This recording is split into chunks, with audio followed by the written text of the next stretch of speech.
Thanks for joining me for MTI's Whiteboard Wednesdays. I'm Dan Adams. Today we're talking about upset and length control techniques, specifically torque modulation. In this episode, we're going to be talking about upset control again. If we remember, upset is the amount of shortening of the two parts. And in some applications, I want my parts to have very repeatable upset.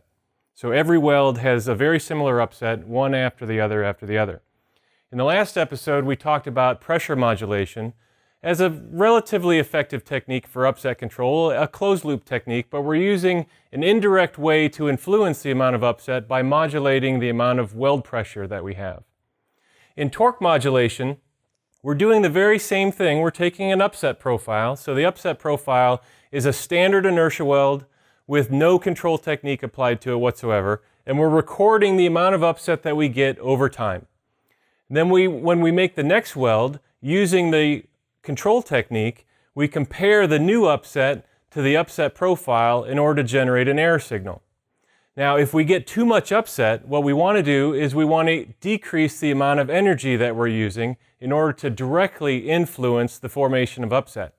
If we have too little upset, then we want to increase the amount of energy that we're putting into the weld. Now, we do this by modulating the amount of torque that an electric motor that's being used to drive the spindle will apply.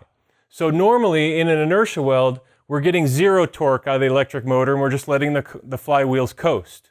But in this case, we can apply small bits of torque, either positive or negative. Positive torque adds energy to the system. Negative torque applies braking and pulls energy out of the system. And those energy changes are influencing the amount of upset that we're using, or that we're forming.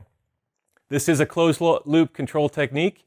It's about 10 times faster in response than pressure modulation, so I'm getting at least 10 times more adjustments over the course of the weld, so it's much more repeatable. And it can be applied to both inertia welding, direct drive friction welding, and rotary hybrid friction welding.